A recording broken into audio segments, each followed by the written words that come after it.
रत्नागिरी सिंधुदुर्ग लोकसभा मतदारसंघात राज्यातली सगळ्यात लक्षवेधी लढत आहे।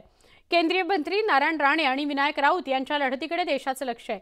जिल्ह्यात 63% मतदान झालंय, त्यामुळे वाढलेलं हे मतदान कोणाच्या पत्त्यावर पडतं याबाबत राजकीय विश्लेषकांनी अंदाज व्यक्त केलाय।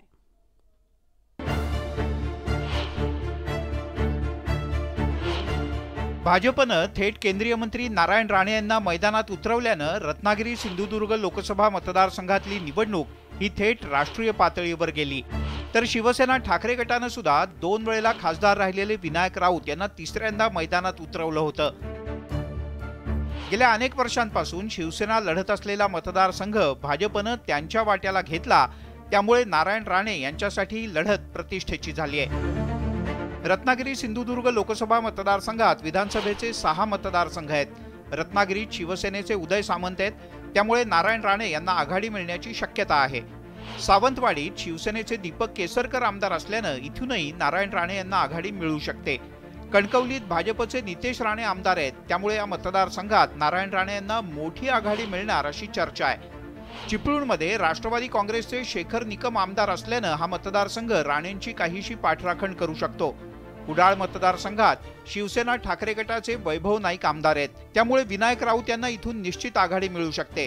तर राजापुरात शिवसेना ठाकरे गटाचे राजन साळवी आमदार असल्यानं विनायक राऊत इथून सुद्धा लीड घेऊ शकतात।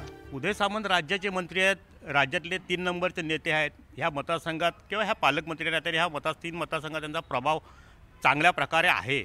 पण राज्यातलं एकंदरीत वातावरण बघता आणि विशिष्ट प्रकारचं झालेलं मतदान पाहता ते आपला रत्नागिरी संमिश्र मतदारसंघात ते काही प्रमाणात भूज राखतील, पण इतर 2 मतदारसंघात असं वाटतं की तिथे विनायक राऊतच काही प्रमाणात मताधिक्य घेतील। रत्नागिरी सिंधुदुर्ग लोकसभा मतदारसंघात दलित आणि मुस्लिम मतं 1.5 लाखांच्या घरात आहेत।